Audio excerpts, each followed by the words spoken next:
तो गई काले विद्यार्थी मित्रों આપણે કેપેસિટરનો બહુ આઈએમપી લેક્ચર કેપેસિટરનું જે મેઇન વર્ક છે to store the electrical energy તો એ કેટલી એનર્જી સ્ટોર કરે કયા સૂત્ર મુજબ એ એનર્જી સ્ટોર કરે તે જોયું એના પછી આપણે જોઈ હતી ઉર્જા ઘનતા U ડિવાઇડ બાય કદ એટલે કે U divide by AD 1/2 epsilon 0 E² ત્યાં મેં તમને એવું કીધું હતું કે કેપેસિટરમાં સંગ્રહિત ઉર્જા કેપેસિટરની બે પ્લેટ વચ્ચેના ઇલેક્ટ્રિક ફિલ્ડમાં સંગ્રહિત થયેલી તમે ધારી શકો એના પછી આપણે થિયરી જોઈ હતી બે કેપેસિટરને તમે જોઈન કરો તો કેટલી ઉર્જાનો વ્યય થાય છે એના સૂત્રો આપણે જોયા હતા બેમાં બેટરી સાથે કનેક્ટેડ હોય તો અને બેટરી ન હોય અને બે કેપેસિટર પહેલા નથી જોઈન કરેલા અને પછી આપણે જોડીએ છીએ તો આ પ્રોસેસ દરમિયાન કેટલી એનર્જી લોસ જાય અને એ લોસ થયેલી એનર્જીનું શું થાય એની આપણે કંઈક વાત કરી હતી હવે આજે આપણે જોવું છે કેપેસિટરનું શ્રેણી અને સમાંતર જોડાણ આગળ આપણે બે શ્રેણી અને સમાંતર જોડાણ જોયા એમાં એક હતું અવરોધ અને સેકન્ડ હતું લેમ્પ બલ્બનું શ્રેણી સમાંતર જોડાણ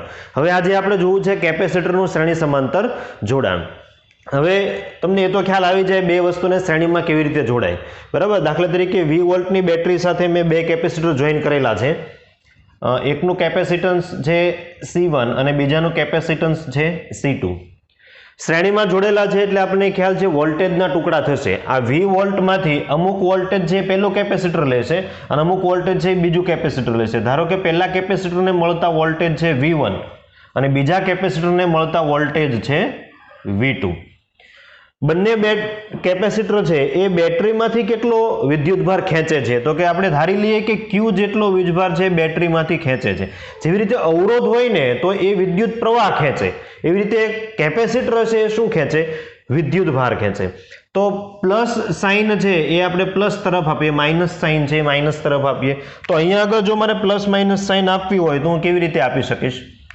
આ પ્લસ છેડો છે એટલે અહીંયા આગળ પ્લસ Q હશે અહીંયા આગળ માઇનસ Q અહીંયા આગળ પ્લસ Q છે અહીંયા આગળ માઇનસ Q ચલો Q હું દર્શાવી દઉં લેફ્ટ હેન્ડ સાઈડ બેટરીનો જે ધન છેડો છે એની સાથે જે જોઈન થયેલો છે એ પ્લસ Q બીજો છે માઇનસ Q ફરી પ્લસ Q અને ફરી માઇનસ Q તો જેવી રીતે અવરોધના શ્રેણી જોડાણની અંદર મેં તમને કીધું હતું કે બધા જ અવરોધોમાંથી પસાર થતો પ્રવાહ એક સરખો હોય તો અહીંયા કંઈક એવું જ જ્યારે બે કેપેસિટરો શ્રેણીમાં જોડેલા હોય ત્યારે એ બંને પ્લેટ પરના વીજભાર એક સરખા હોય એટલે કે બંને કેપેસિટર પરનો વીજભાર એક સરખો જોજો કેટલો Q અને Q કેપેસિટર પરનો વીજભાર એટલે કેપેસિટરની ધન પ્લેટ પરનો વીજભાર વોલ્ટેજના ટુકડા થશે V ના કેટલા ટુકડા થઈ ગયા બે V1 અને V2 હવે આપણે શું કરવું છે તો કે આ બે કેપેસિટરને અહીંયાથી કાઢી નાખવા છે અને એક કેપેસિટર મૂકવું છે તો આપણે જોઈએ જે છે એ કંઈક આવું જોઈએ છે બે કેપેસિટરને રિમૂવ કરવા છે અને એની જગ્યાએ એક કેપેસિટર રાખી દેવું છે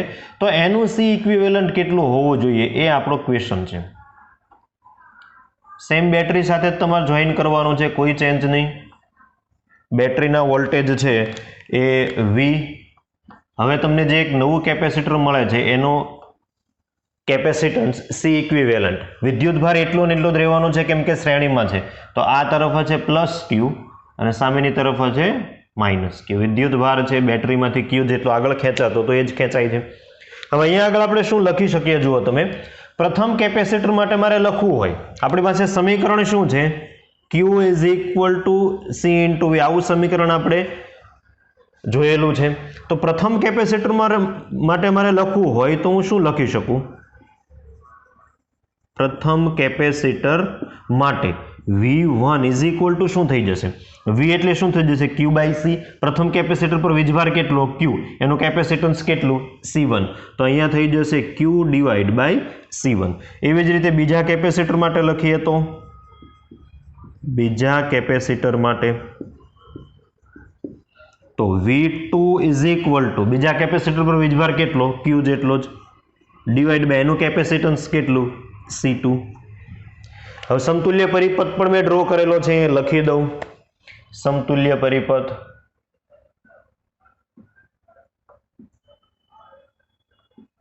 તો સમતુલ્ય પરિપથ માટે મારે લખવું હોય તો હું શું લખી શકું જો સમતુલ્ય પરિપથ માટે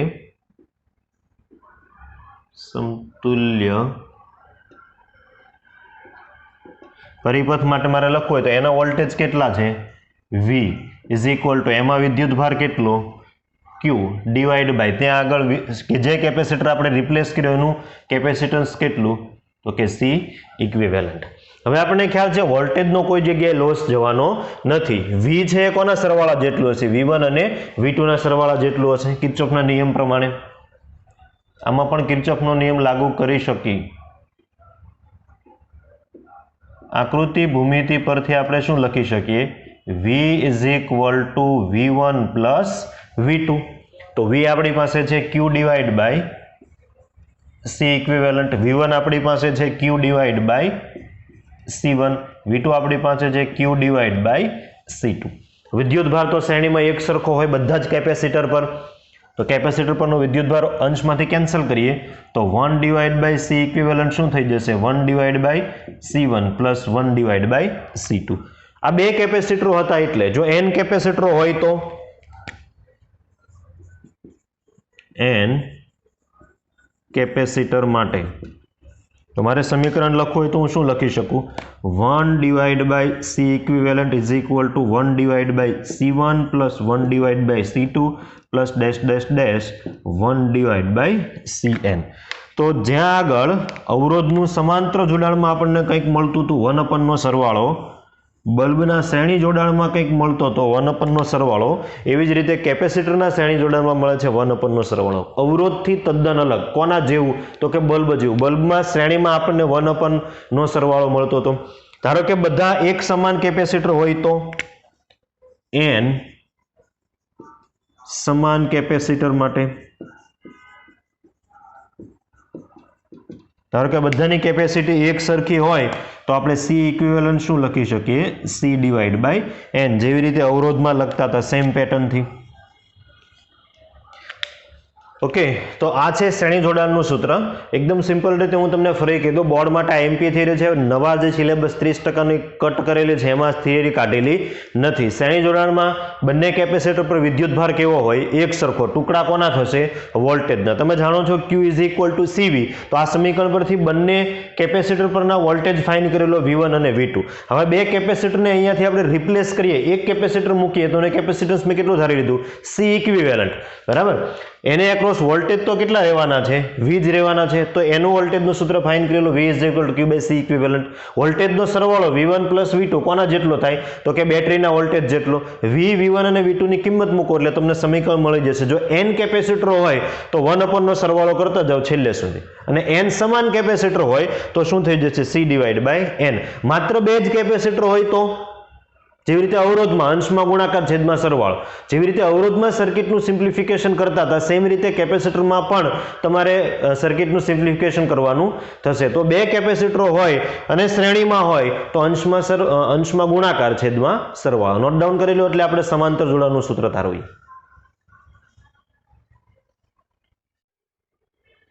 કેપેસિટરોનું સમાંતર જોડાણ.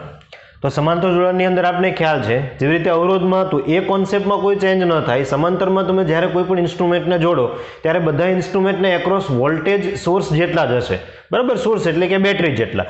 આપણે બે કેપેસિટરના ઉદાહરણથી જ સમજીએ. ધારો કે મારી પાસે એક કેપેસિટર છે C1, એની સાથે સમાંતરમાં હું બીજું એક કેપેસિટર જોઈન કરું છું C2, અને એની સાથે એક બેટરી જોઈન કરી દઉં. ચલો, બેટરીના જે વોલ્ટેજ છે એ V છે અને બેટરીમાંથી બહાર આવતો વિદ્યુતભાર ટોટલ કેટલો છે, Q. જેવી રીતે આગળ અવરોધમાં વિદ્યુત પ્રવાહ આવતો હતો. પહેલું કેપેસિટર છે એનું કેપેસિટન્સ C1 અને ઉપરનાનું આપણે ધારો કે C1 ધારીએ અને નીચેનાનું કેપેસિટન્સ C2 ધારીએ. બંનેને એક્રોસ વોલ્ટેજ તો કેવા હશે, એક સરખા જ. કેટલા, તો કે V જેટલા. તો આને એક્રોસ વોલ્ટેજ V, આને એક્રોસ પણ વોલ્ટેજ V. બદલાવ શામાં આવશે, તો કે બદલાવ આવશે વિદ્યુત ભારમાં. જેવો વિદ્યુત ભાર બેટરીના ધન છેડાથી નીકળે એટલે આ પોઈન્ટ પાસે એની પાસે બે રસ્તા છે, અમુક C2 માં જશે અને અમુક C1 માં જશે. ધારો કે આમાં જતો વિદ્યુત ભાર છે એને આપણે Q2 કહીએ અને ઉપરમાં જતો વિદ્યુત ભાર છે એને આપણે શું કહીએ, Q1.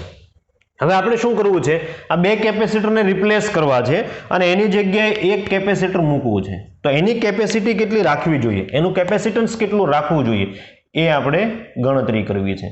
ધારો કે આ એક ઇક્વિવેલન્ટ કેપેસિટર અને આ બેટરી જે જૂની હતી એઝ ઇટ ઇઝ. તો આ V વોલ્ટની બેટરી, એમાંથી નીકળતો વિદ્યુત ભાર Q. જો આ કેપેસિટર એવી રીતે રિપ્લેસ કરવાનું છે કે ક્યુમાં કોઈ પ્રકારનો ફેરફાર થવો જોઈએ નહીં. તો એનું ઇક્વિવેલન્ટ કેપેસિટન્સ કેટલું થઈ જશે? સી ઇક્વિવેલન્ટ, અને એના એક્રોસ વોલ્ટેજ તો કેટલો રહેવાનો છે? વીજ. બેટરીનો જે ધન છેડો હોય એની સાથે તમે જો કનેક્ટ કર્યું હોય તો આને તમે પોઝિટિવ કહી શકો, આને નેગેટિવ, આને પોઝિટિવ કહી શકો, આને નેગેટિવ, આને પોઝિટિવ કહી શકો, આને નેગેટિવ. બરાબર. તો ફરી તમે જે સમીકરણ જાણો છો એ જ Q is equal to CV. તો પ્રથમ કેપેસિટર માટે આપણે લખીએ, પ્રથમ કેપેસિટર માટે પસાર થતો વીજભાર Q1 બરાબર મારે લખવો હોય તો હું શું લખી શકું? Q1, Q is equal to CV. તો પ્રથમ કેપેસિટર પરનું કેપેસિટન્સ કેટલું છે?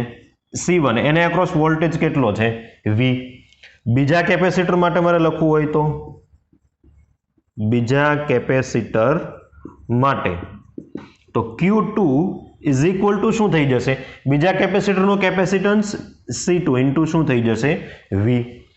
અને સમતુલ્ય પરિપથ માટે લખવું હોય તો અહીંયા જ લખી દઉં સાથે, સમતુલ્ય પરિપથ માટે. તો એમાં તો પસાર થતો વીજભાર કેટલો છે ટોટલ? Q. અહીંયા આગળ વીજભાર કેટલો આવવાનો છે? Q જ આવવાનો, કેમ કે એક જ કેપેસિટર છે. તો એનું ઇક્વિવેલન્ટ કેપેસિટન્સ C ઇક્વિવેલન્ટ, એનો અક્રોસ વોલ્ટેજ કેટલો થઈ જશે? V. તો હવે આને સમતુલ્ય લખી દઉં હું અહીંયા આગળ. તો હવે જેવી રીતે આગળ આપણે V is equal two V1 plus V2 કર્યું હતું, કેમ કે ત્યાં વોલ્ટેજના ટુકડા હતા, જેના ટુકડા થાય એનો સરવાળો કરવાનો. અહીંયા આગળ વોલ્ટેજના ટુકડા નથી થતા, સમાંતરમાં વોલ્ટેજ કેવો છે? એક સરખો. ટુકડા કોના થાય છે? વિદ્યુત ભારના થાય છે. તો વિદ્યુત ભારનો સંરક્ષણનો નિયમ ઉપયોગ કરીએ. વિદ્યુત ભાર સંરક્ષણ મુજબ આપણે શું લખી શકીએ? Q is equal two Q1 plus Q2. ત્રણે ત્રણના સમીકરણ ઓલરેડી આપણે તારવેલા જ છે. Q એટલે શું થઈ જશે? C equivalent into V is equal two Q1 એટલે C1 ઇન્ટુ V, Q2 એટલે C2 ઇન્ટુ V. ત્રણે ત્રણ પણ વોલ્ટેજ તો એક સરખા જ છે, કેમ કે સમાંતરમાં છે. ત્રણે નહીં, આમ તો બે જ, એક તો બેટરી છે. તો વોલ્ટેજને આપણે કેન્સલ કરીએ તો C equivalent is equal to શું થઈ જશે? C1 plus C2. આ બે કેપેસિટરની વાત થઈ. ધારો કે n કેપેસિટરને તમે સમાંતરમાં જોઈન કરો છો તો એ હું લખી દઉં, n કેપેસિટર માટે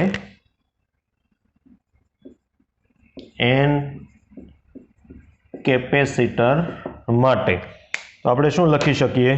C equivalent is equal two C1 plus C2 dash dash Cn.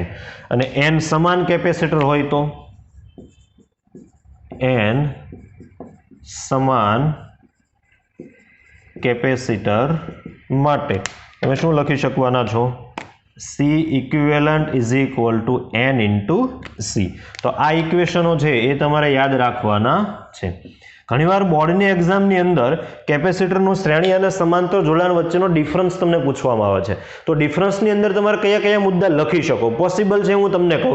એક તો બંનેની આકૃતિ ડ્રો કરી શકો શ્રેણી સમાંતર જોડાણની. પછી શ્રેણી જોડાણની અંદર વોલ્ટેજના ટુકડા થવાના છે, એટલે કે V is equal two V1 plus V2. જ્યારે સમાંતર જોડાણની અંદર કોના ટુકડા થાય? Q is equal two Q1 plus Q2. બંનેના તમે સમતુલ્ય ઇક્વિવેલન્ટ કેપેસિટન્સના સૂત્ર લખી શકો શ્રેણી માટે અને સમાંતર માટે. સમાન કેપેસિટર હોય તો તમે ઇક્વેશન લખી શકો. હવે આના પરથી જેવી રીતે અવરોધના ક્વેશ્ચનો બનતા હતા એવા જ ક્વેશ્ચનો અહીંયા પણ બની શકે કે મહત્તમ કેપેસિટન્સ અને ન્યૂનતમ કેપેસિટન્સનો ગુણોત્તર કેટલો થાય. આ બધા પ્રકારના પ્રશ્નો છે એ જે અવરોધમાં બનતા હતા એ કેપેસિટરમાં પણ બની શકે. તો સરખી રીતે નોટ ડાઉન કરેલો કેપેસિટરનું સમાંતર જોડાણ, પછી આના દાખલાઓ જોઈએ.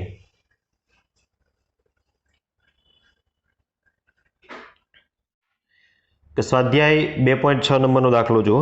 દરેક 9 pf કેપેસિટન્સ ધરાવતા 3 કેપેસિટરોને શ્રેણીમાં જોડેલા છે. તો સંયોજનનું કુલ કેપેસિટન્સ કેટલું હશે? બે પ્રશ્નો કરેલા છે. હવે 3 કેપેસિટરો છે 9 pf ના. તો C1 is equal two C2 is equal two C3 is equal two 9 pf. ત્રણે ત્રણ એક સરખા છે. તો તમને એવું કીધું શ્રેણીમાં તમે જોડો તો સંયોજનનું કુલ કેપેસિટન્સ કેટલું? તો શ્રેણી જોડાણ માટેનું આપણી પાસે સૂત્ર અવેલેબલ છે, હમણાં જ મેં સૂત્ર તાર્યું. શ્રેણી જોડાણ માટે એક સરખા હોય તો C equivalent is equal to શું થઈ જશે C ડિવાઈડ બાય n. અહીંયા કેપેસિટન્સ કેટલું છે તો કે 9pf ડિવાઈડ બાય કેટલા છે 3, તો આ કેટલું થઈ જશે 3pf. પછી બી પ્રશ્ન એવો કર્યો છે કે આ સંયોજનને 120 વોલ્ટના સપ્લાય સાથે જોડવામાં આવે તો દરેક કેપેસિટરને સમાંતર સ્થિતિમાનનો તફાવત કેટલો થશે. જે સંયોજન છે હું અહીંયા ડ્રો કરું છું, શ્રેણી જોડાણનું જ સંયોજન છે. આવી રીતે આ 3 જોડેલા છે અને એક બેટરી છે. અચ્છા, બેટરી છે એ 120 વોલ્ટની છે. 3 કેપેસિટી એક સરખી છે. 120 વોલ્ટની બેટરી છે. 3 છે એ 9pf ના જ છે. તો 3 ને એક્રોસ વિદ્યુત સ્થિતિમાનનો તફાવત કેવો હશે? એક સરખો હશે. આને એક્રોસ ધારો કે આપણે V1 ધારીએ, આને એક્રોસ V2 ધારીએ, આને એક્રોસ V3 ધારીએ, તો અહીંયા આપણે લખી શકીએ V1 is equal to V2 is equal to V3. Capacity અલગ અલગ હોત ને તો વિદ્યુત સ્થિતિમાનનો તફાવત અલગ અલગ હોત. એક સરખી કેપેસિટી છે તો આ વિદ્યુત સ્થિતિમાન 120 વોલ્ટના કેટલા સરખા ભાગ પડશે? 3 એક સરખા ભાગ પડશે. તો 120 divide by 3 is equal to કેટલા થઈ જશે? 40 વોલ્ટ. તો ખૂબ સિમ્પલ દાખલો હતો શ્રેણી જોડાણનો. નોટ ડાઉન કરો એટલે આના પછીનો દાખલો જોઈએ.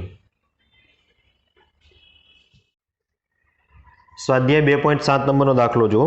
2pf 3pf અને 4pf કેપેસિટન્સના 3 કેપેસિટરોને સમાંતરમાં જોડેલા છે અને 2 પ્રશ્નો આપણી સામે છે. પહેલો પ્રશ્ન છે સંયોજનનું કુલ કેપેસિટન્સ શોધો. તો મેં આકૃતિ ડ્રો કરેલી છે. આમ તો આકૃતિ ડ્રો કરવી ફરજિયાત નથી, પણ જો ડ્રો કરીએ તો પેપરમાં એક આપણી ઇમ્પ્રેશન અલગ ઊભી થાય.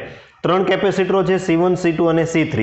એને 100 વોલ્ટની બેટરી સાથે, આ 100 વોલ્ટ બી ઓપ્શનમાં આપેલા છે જુઓ, સમાંતરમાં જોઈન કરેલા છે. C1, C2 અને C3 ના મૂલ્ય મેં લખી દીધા છે. તો પહેલો ઓપ્શન આપણે એ કહેવામાં આવ્યો છે કે કુલ કેપેસિટન્સ કેટલું સંયોજનનું. તો સમાંતર જોડાણ માટે આપણી પાસે સૂત્ર છે, સમાંતર જોડાણ માટે C ઇક્વિવેલન્ટ શું થઈ જશે તો કે C1 plus C2 plus C3. સમાંતર જોડાણ એટલે અવરોધથી ઉલટું એવું યાદ રખાય. તો 3 નો આપણે સરવાળો કરીએ તો 2 પ્લસ 3 પ્લસ 4 એટલે આ થઈ જશે 9pf. પછી બી ઓપ્શન છે, જો સંયોજનને 100 વોલ્ટના સપ્લાય સાથે જોડવામાં આવે તો દરેક કેપેસિટર પરનો વિદ્યુતભાર શોધો. જો કેપેસિટર પરનો વિદ્યુતભાર એટલે મેં તમને વાત કરી હતી કેપેસિટરની ધન પ્લેટ પરનો વિદ્યુતભાર.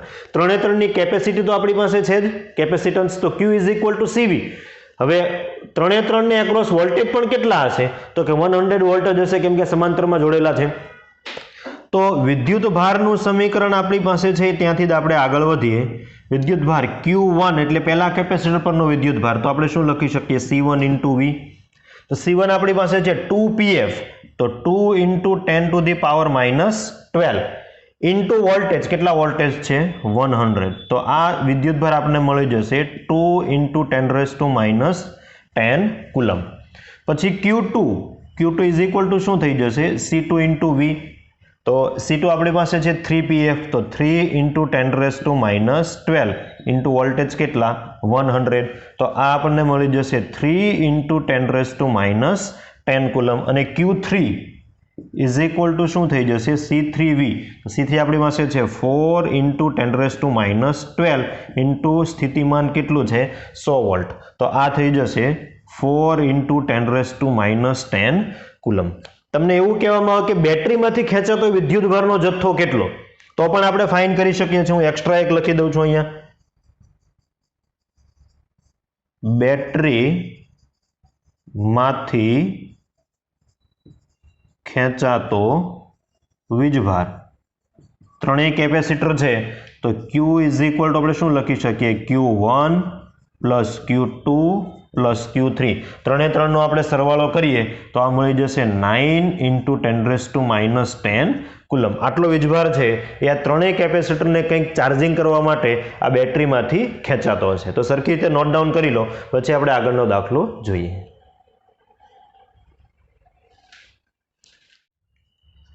ઉદાહરણ 2.9. આકૃતિમાં દર્શાવ્યા પ્રમાણે 10 માઇક્રોફેરાડેના 4 કેપેસિટરનું એક નેટવર્ક 500 વોલ્ટના સપ્લાય સાથે જોડેલ છે અને 2 પ્રશ્નો કરેલા છે. નેટવર્કનું સમતુલ્ય કેપેસિટન્સ અને દરેક કેપેસિટર પરનો વિદ્યુતભાર કેટલો હશે તે. બધા જ કેપેસિટર છે 10 માઇક્રોફેરાડેના છે, એટલે કે C1 is equal two C2 is equal two C3 is equal two C4 અને ઇઝ ઇક્વલ ટુ 10 માઇક્રોફેરાડે. જે ડેટા આપેલો છે હું અહીંયા લખતો જાઉં સાથે સાથે.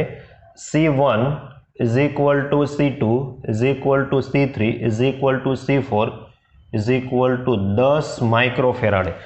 જેને સપ્લાય આપીએ છીએ બેટરી છે 500 વોલ્ટની. તો બે પ્રશ્નો, પહેલા સમતુલ્ય કેપેસિટન્સ કેટલું થાય તે. તો પહેલો પ્રશ્ન, અવરોધનું જે શ્રેણી સમાંતર જોડાણ હતું એ પ્રમાણે તમે આગળ વધી શકો. સમતુલ્ય કેપેસિટન્સ. તો પહેલા આપણે ફાઇન્ડ કરી લઈએ આ 3, 1, 2 અને 3 શામાં જોઈન કરેલા ગણી શકીએ? શ્રેણીમાં. શ્રેણીમાં જોડે થયેલા હોય તો C1, C2 અને C3 આનું સમતુલ્ય છે એ કેટલું થઈ જશે? હું અહીંયા લખતો જાઉં. C1, C2 અને C3 નું સમતુલ્ય. તો એને ધારો કે આપણે C ડેશ કહીએ તો C dash is equal to શું થઈ જશે? 1 divide by C dash is equal to 1 divide by C1 plus 1 divide by C2 plus 1 divide by C3. અથવા તો આમ નથી કરવું તો બીજું તમે કયું સૂત્ર યુઝ કરી શકો? તો કે C dash is equal to C divide by N. કેમ કે 3 એ 3 એક સરખા જ છે તો શ્રેણીમાં 1 upon નો સરવાળો થાય, બેમાંથી કોઈ પણનો તમે યુઝ કરી શકો છો. હું આ સમીકરણનો યુઝ કરું તો C dash is equal to શું થઈ જશે? 10 ડિવાઇડ બાય 3 માઇક્રોફેરાડે. ઓકે, હવે આ 3 ને રિપ્લેસ કરીને આપણે એક કેપેસિટર મૂકી શકીએ C ડેશ. તો C ડેશ અને C4 નું સમતુલ્ય શું થઈ જશે? બંને હવે શામાં થઈ ગયા? સમાંતરમાં.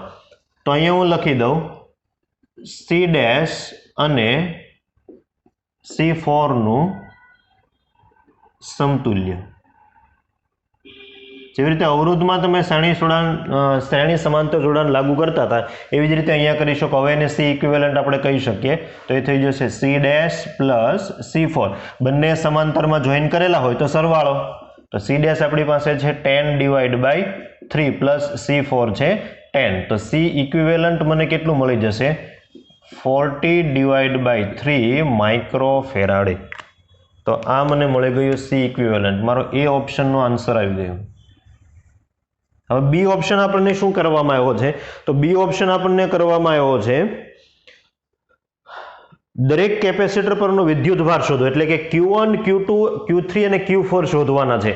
જો આ 3 તો શામાં જોઈન કરેલા છે?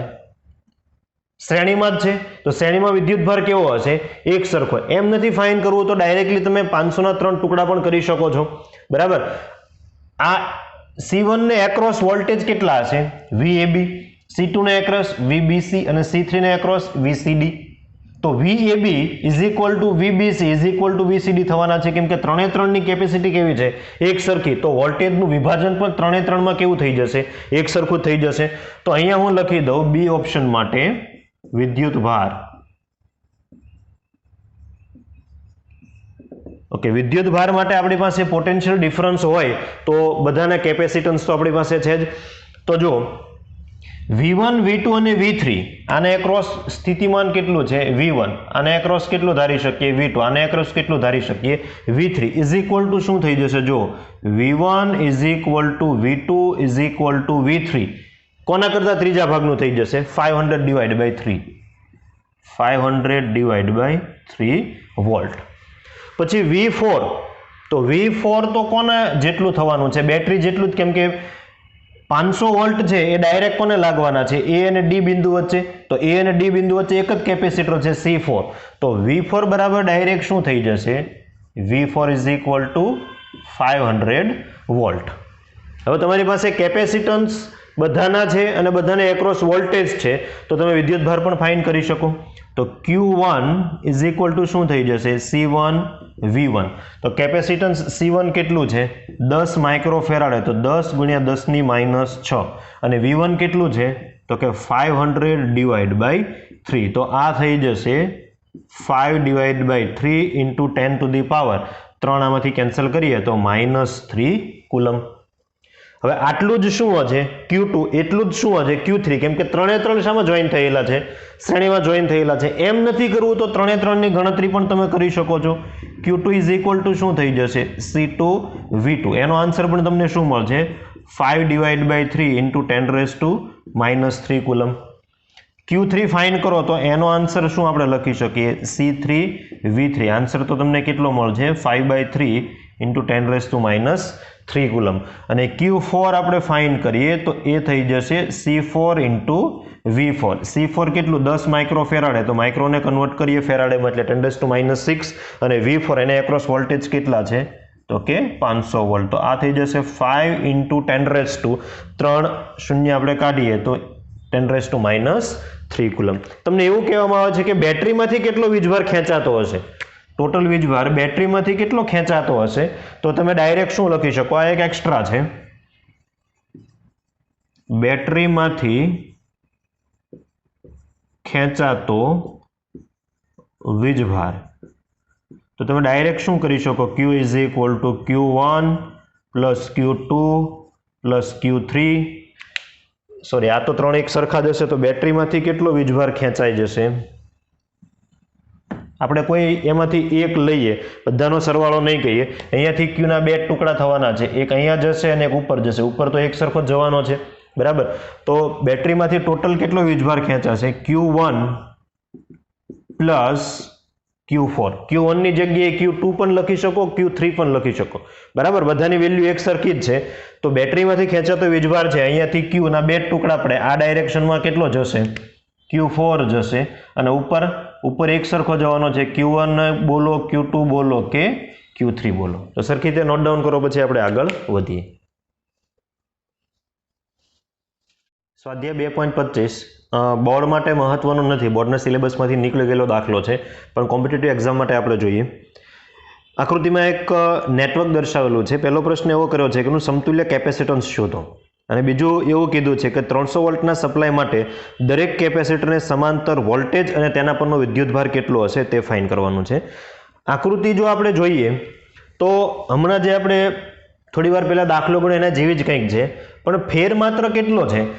બેટરી સાથે એ જ બ્રાન્ચની અંદર એક કેપેસિટર જોઈન કરીને આપ્યું છે. જ્યારે આગળના દાખલાની અંદર કેવું હતું? બેટરીની બ્રાન્ચમાં એક પણ કેપેસિટર હતું નહીં. તો પહેલા આપણે એ પ્રશ્નનો આન્સર મેળવી લઈએ, સમતુલ્ય કેપેસિટન્સ કેટલું થાય તે.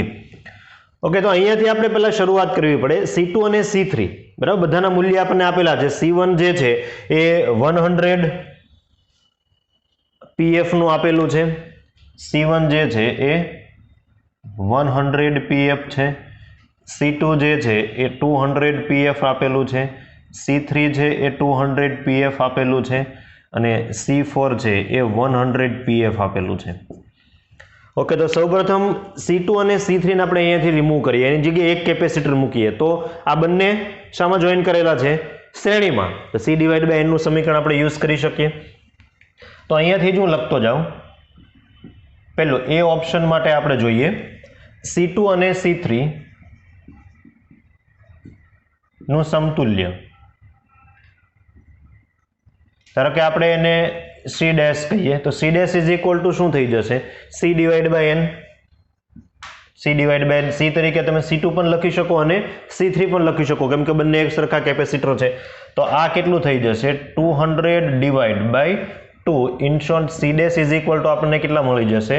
100 pf. આ બે કેપેસિટરને રિમૂવ કરો તો એક કેપેસિટર તમે કેટલાનું રાખી શકો? એ જ ફંક્શન માટે 100 pf નું. હવે આ જે કેપેસિટર તમને મળ્યું છે તે અને C1 એ બંને શામાં આપણે ગણી શકીએ? સમાંતરમાં ગણી શકીએ. જો આને સમાંતરમાં નહીં ગણી શકો, ઉપરનું બધું ક્લિયર થાય પછી એની સાથે આને તમે શ્રેણીમાં જોઈન કરી શકશો, બરાબર. એટલે આ બે પોઈન્ટની ઉપરની સર્કિટ પેલા ક્લિયર કરો. આ બે કાઢીને એક C' કેપેસિટર મૂક્યું. હવે C' અને C1 શામાં જોઈન થયેલા છે? સમાંતરમાં. તો સેકન્ડ હું અહીંયા લખું C' અને C1 નું સમતુલ્ય. તો એ તો સમાંતરમાં જોઈન થયા તો એને આપણે C" કહીએ. ધારો કે C' + C1 એટલે કે 100 + 100 કેટલું થઈ જશે? 200 pf. હવે ત્રીજી વાત કરીએ. હવે આ C" ઉપરના ત્રણે ત્રણ નીકળી ગયા છે, સર્કિટ એકદમ સિમ્પલ થઈ ગઈ. 3 ની જગ્યાએ એક કેપેસિટર અને એક કેપેસિટર છે C4. જો આકૃતિ ડ્રો કરીએ તો એ આકૃતિ હવે કંઈક રિડ્યુસ આવી રીતે થઈ જશે. સેમ આકૃતિ છે એ હવે આવી રીતે આપણને મળવાની છે.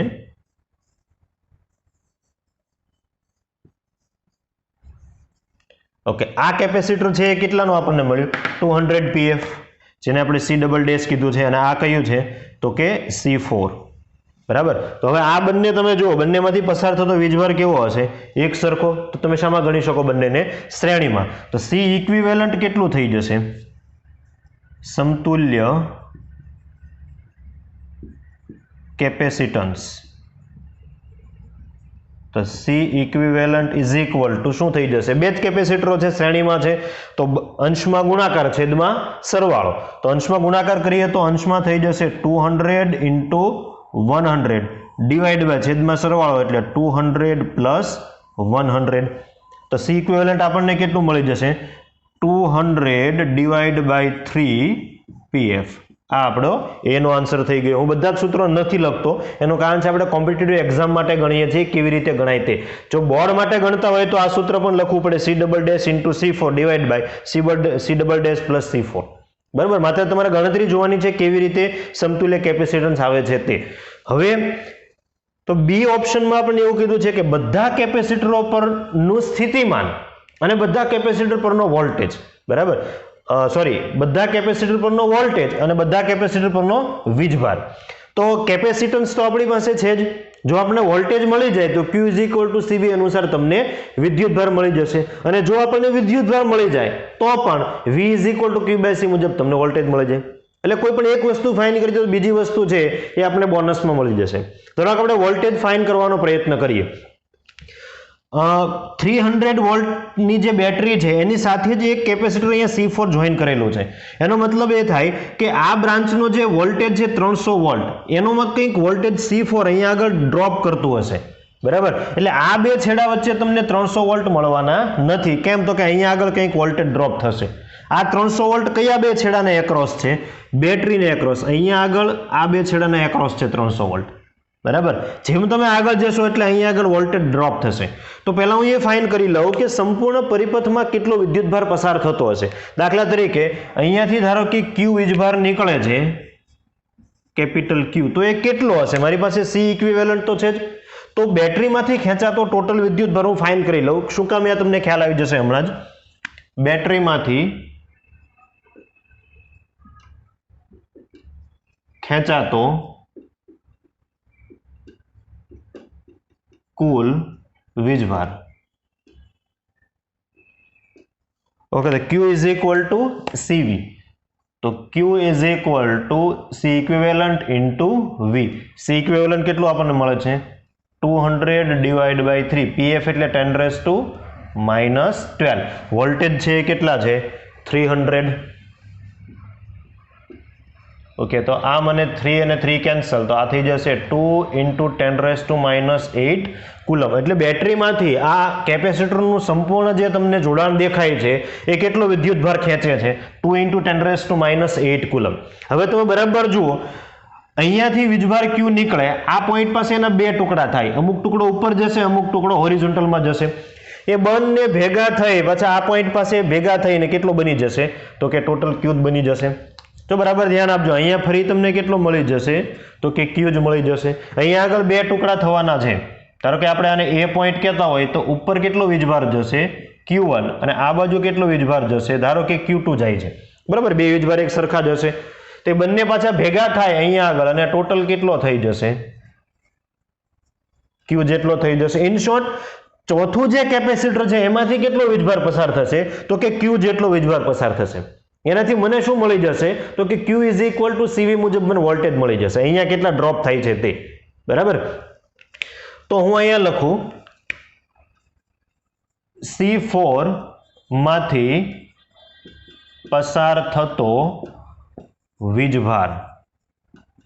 કેટલો વીજભાર પસાર થશે? તમે એને Q4 બોલો કે Q બોલો, બધું એકનું એક જ છે. કેટલો? 2 ગુણ્યા 10 ની માઇનસ 8 કુલમ. જેટલો બેટરીમાંથી બહાર નીકળે એટલો જ પાછો C4 થ્રુ બેટરીમાં એન્ટર થશે. હવે C4 માટે મારી પાસે કેપેસિટન્સ છે, મારી પાસે વીજભાર આવી ગયો છે, તો એને એક્રોસ વોલ્ટેજ પણ મને મળી જશે. તો Q is equal to CV, બરાબર. એને across V4 is equal to શું થઈ જશે? Q4 divide by C4. Q is equal to CV. Q4 તમારી પાસે છે કેટલા?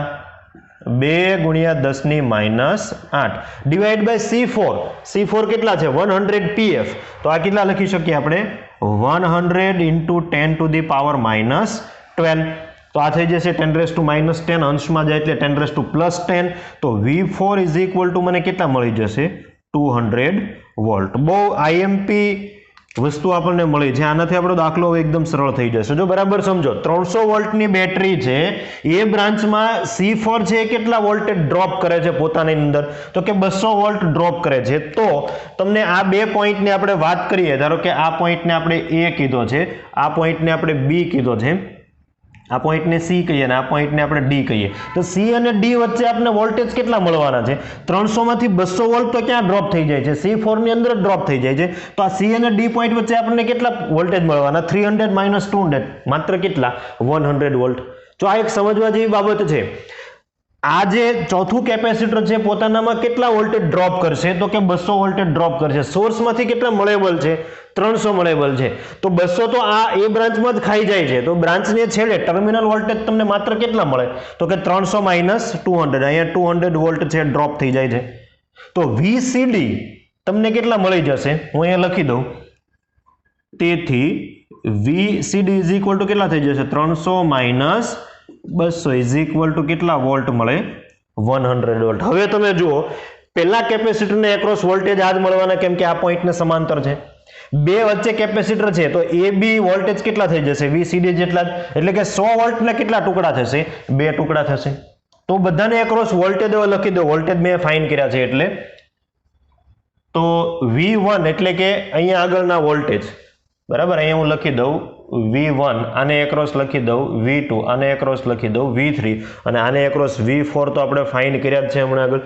તો V1 બરાબર શું થઈ જશે V1 = VCD એટલે કે કેટલા વોલ્ટ થઈ જશે 100 વોલ્ટ પછી લખીએ V2 = V3 2 અને 3 બંનેની કેપેસિટી જો 200 ની જ છે તો આ CD ને એક્રોસ જે વોલ્ટેજ આપણને જો 300 ના બે ટુકડા ભૂલથી નહીં કરતા 300 માંથી 200 વોલ્ટ તો આ C4 જ ખાઈ જાય છે તમને માત્ર આને એક્રોસ આપવા માટે કેટલા વધે છે 100 વોલ્ટ ની આના કેટલા ટુકડા એક સરખા કરવાના બે તો 100 / 2 થઈ જશે અહીંયા 100 / 2 એટલે કે કેટલા વોલ્ટ મળે 50 વોલ્ટ મળે તો બધાને એક્રોસ વોલ્ટેજ ફાઇન કરી લીધા V4 V1 V2 અને V3 હવે આપણે વીજભાર લખી દઈએ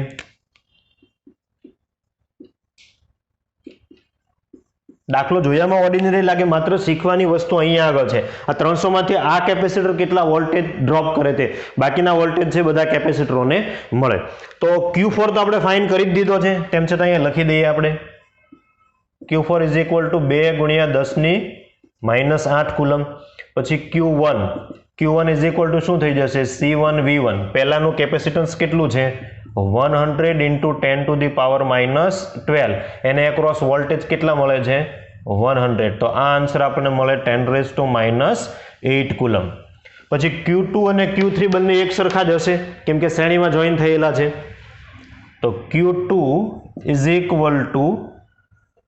C2 × V2 C2 કેટલા છે 200 pf તો 200 × 10⁻12 એને એક્રોસ વોલ્ટેજ કેટલા છે 50 તો આ પણ તમને કેટલા મળે 10⁻8 કુલમ અને Q3 = એટલા થવાના કેમ કે બંને શ્રેણીમાં જોઈન કરેલા છે તો Q1 Q2 Q3 અને Q4 હવે તમને પ્રશ્ન એમ કરે કે બેટરીમાંથી કેટલો વીજભાર ખેંચાય છે તો 4 નો સરવાળો કરવાનો નથી બેટરીમાંથી ખેંચાતો વીજભાર ઓલરેડી મેં અહીંયા લખેલો છે જે C4 માંથી પસાર થાય છે એ જ ક્યાંથી ખેંચાય છે તો કે બેટરીમાંથી એવું નથી કરવાનું કે 4 કેપેસિટર પરના જે વીજભાર છે એનો સરવાળો કરી દઈએ એટલો બેટરીમાંથી ખેંચાય આકૃતિ ભૂમિતિ જોવાની છે બધા કેપેસિટરો કેવી રીતે જોઈન કરેલા છે તે તો અહીંયા એક એક્સ્ટ્રા પ્રશ્ન તમને પણ લખી દઉં છું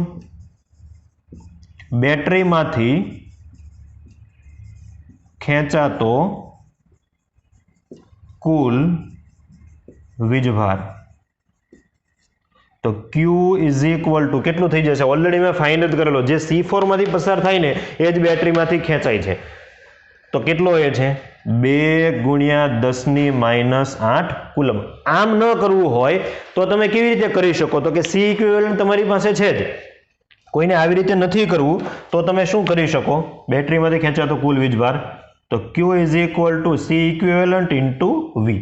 તો સી ઇક્વિવેલન્ટ ઓલરેડી તમે ફાઇન કરેલું છે, ઇન્ટુ વી કરી દો તમે એટલે તમારો આન્સર આવી જશે. તો સરખી રીતે સમજીને એક્ઝામ્પલ નોટ ડાઉન કરો, પછી સ્વાધ્યાયનો આગળનો દાખલો જોઈએ.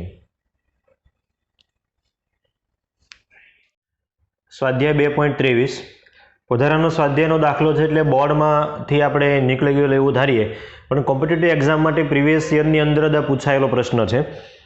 એક ઇલેક્ટ્રિશિયનને એક પરિપથમાં 1 કિલોવોલ્ટની સમાંતર 2 માઇક્રોફેરાડના કેપેસિટરની જરૂર પડે છે. તેની પાસે 1 માઇક્રોફેરાડના મોટી સંખ્યાના કેપેસિટર પ્રાપ્ય છે, જેઓ 400 વોલ્ટ કરતાં વધુ ન હોય તેવો સ્થિતિમાનનો તફાવત ખમી શકે છે. એવી શક્ય ગોઠવણ દર્શાવો કે જેમાં લઘુત્તમ સંખ્યાના કેપેસિટરની જરૂર પડે. હવે દાખલો પહેલા સમજીએ. એક ઇલેક્ટ્રિશિયન છે, એની પાસે સોર્સ વોલ્ટેજ છે 1000 વોલ્ટ અને એને 2 માઇક્રોફેરાડના કેપેસિટરની જરૂરિયાત છે, પરંતુ એની પાસે જે કેપેસિટરો છે એ કેપેસિટરો માત્ર 1 માઇક્રોફેરાડના છે અને મેક્સિમમ કેટલા વોલ્ટેજ ખમી શકે એમ છે? 400 વોલ્ટ. બરાબર. તો એનો મતલબ એમ થાય કે 1 માઇક્રોફેરાડના કેપેસિટરનું આપણે કોમ્બિનેશન કરવું પડશે અને કોમ્બિનેશનની મદદથી એને જે કોમ્બિનેશન જોઈએ છે 2 માઇક્રોફેરાડે ટોટલ અને 1000 વોલ્ટ છે એ ઉદ્ગમના વોલ્ટેજ, એવું આપણે કંઈક એને કોમ્બિનેશન બનાવીને આપવાનું છે. કોની મદદથી? 1 માઇક્રોફેરાડના કેપેસિટરની મદદથી. તો કેવી રીતે આપણે બનાવવું એ જોઈએ. જો પહેલા મેં એવું ધારી લીધું કે એક હારની અંદર ટોટલ n કેપેસિટરોની મારે જરૂર છે. બરાબર. તો એ સંખ્યા પણ હું અહીંયા લખતો જાઉં સાથે સાથે. દાખલા તરીકે આ 1 2 3 અને n. એક હારની અંદર કેટલા કેપેસિટરો છે? n capacitor. એવી હારની ટોટલ સંખ્યા કેટલી છે? Small m. એટલે આ દાખલા તરીકે પહેલી હાર, પછી આ દાખલા તરીકે બીજી હાર, તો આ કેટલામી હાર થઈ જશે? m મી હાર થઈ જશે. તો ટોટલ કેપેસિટર જે આપણે રિક્વાયરમેન્ટ છે એ ટોટલ કેટલા થઈ જશે?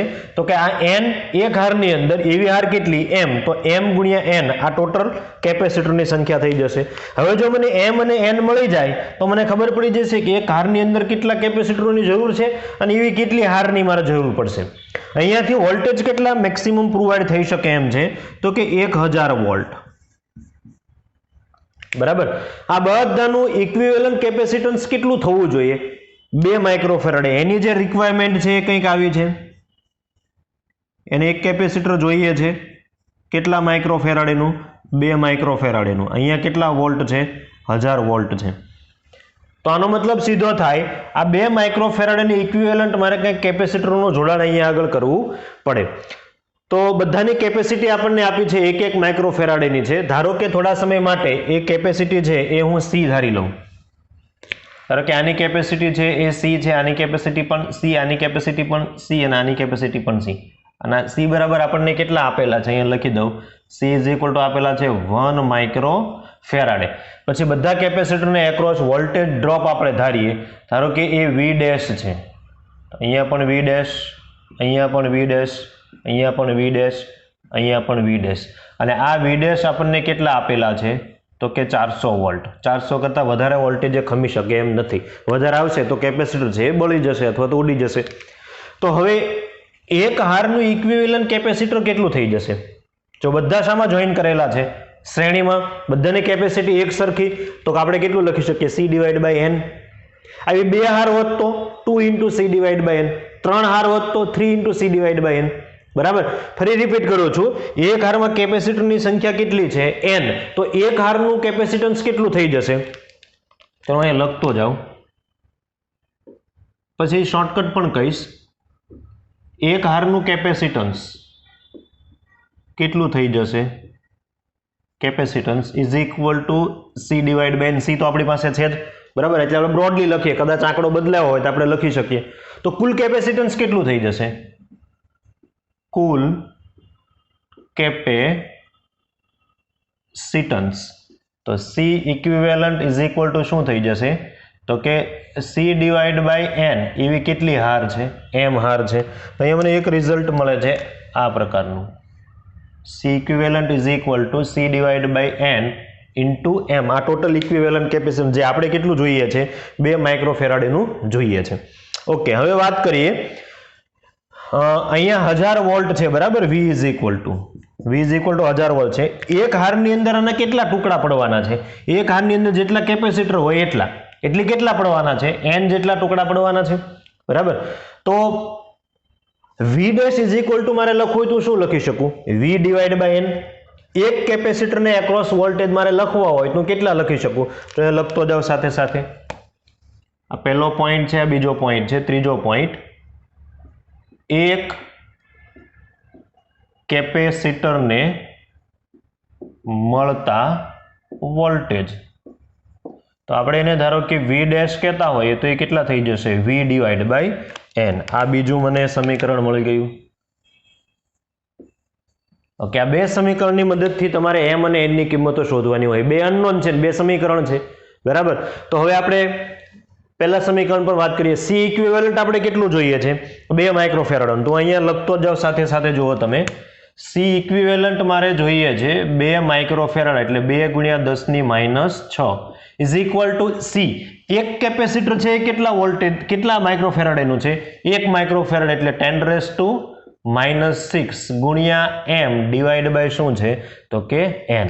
તો આપણને m ઇઝ ઇક્વલ ટુ કેટલા મળી જશે? 2 ઇન્ટુ n. અહીંયાથી મને m અને n વચ્ચેનો એક સંબંધ મળી ગયો. ઓકે, અહીંયા જોઈએ. V ડેશ, એક કેપેસિટર મેક્સિમમ કેટલા વોલ્ટેજ ખમી શકે એમ છે? તો એ આપણને આપેલા છે 400 વોલ્ટ. તો V dash is equal two થઈ જશે 400 volt is equal two total voltage કેટલા છે? 1000. તો આ થઈ ગયા 1000 ડિવાઈડ બાય n. તો n ઇઝ ઇક્વલ ટુ કેટલા મને મળી ગયા? 2.5. અચ્છા, 2.5 કેપેસિટર પોસિબલ છે? કાં તો એક કેપેસિટર હોય, અથવા 2 હોય, અથવા 3 હોય. અઢી કેપેસિટર એવું ક્યાંય હોય નહીં. હવે આપણે એ બુદ્ધિ દોડાવવી પડે. 2.5 છે, કાં તો હું 2 લઈ શકું અથવા હું 3 લઈ શકું. 2.5 ની નજીકના આંકડા પૂર્ણાંક સંખ્યા કાં તો 2 હોઈ શકે અથવા 3 હોઈ શકે. આપણા માટે કઈ પોસિબલ છે? જો હું 2 લઉં તો શું થાય? 1 માઇક્રોફેરાડના 2 કેપેસિટર હું ધ્યાનમાં લઈશ તો શું થશે? આકૃતિ કંઈક આવી બને. જો, બરાબર, ધ્યાન આપજો અહીંયા આગળ.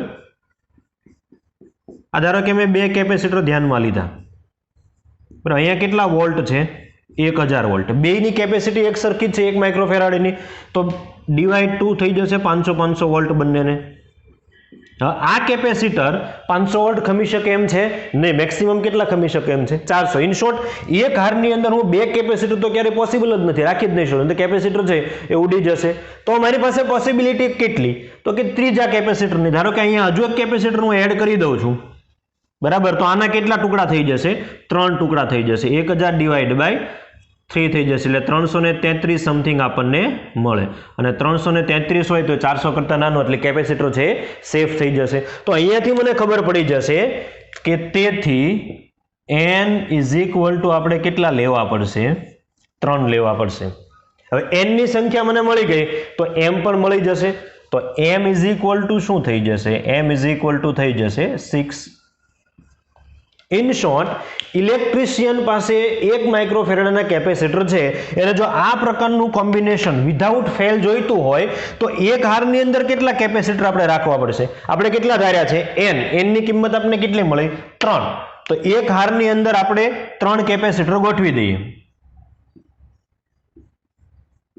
ચલો, 3 કેપેસિટર ગોઠવી દઈએ 1 માઇક્રોફેરાડના. એવી ટોટલ કેટલી હાર રાખવાની છે? 6 હાર રાખવાની છે.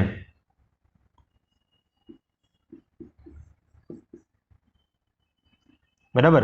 આ પહેલી હાર છે અને આ છઠ્ઠી હાર છે. એને તમે બેટરી સાથે હવે જોઈન કરી શકો છો. તો ટોટલ કુલ કેપેસિટર કેટલા થયા? તો કુલ કેપેસિટર થઈ ગયા, કુલ capacitor is equal to m cross n. કેટલા થઈ ગયા? 18 કેપેસિટર તમારે યુઝ કરવા પડે. હવે બોર્ડની અંદર તો આનું કાંઈ મહત્વ નથી, બોર્ડમાં તો આ નીકળી ગયો છે. તો કોમ્પિટિટિવ એક્ઝામ માટે તમારે કેટલી વસ્તુ યાદ રાખવાની છે? આ 2 બ્રેકેટ ખાલી યાદ રાખવાના છે. C equivalent is equal to શું થઈ જાય? C divide by n into m. C એટલે તમારી પાસે જે કેપેસિટર છે એનું કેપેસિટર. જેવી રીતે અહીંયા કેટલું છે? 1 માઇક્રોફેરાડ એનું.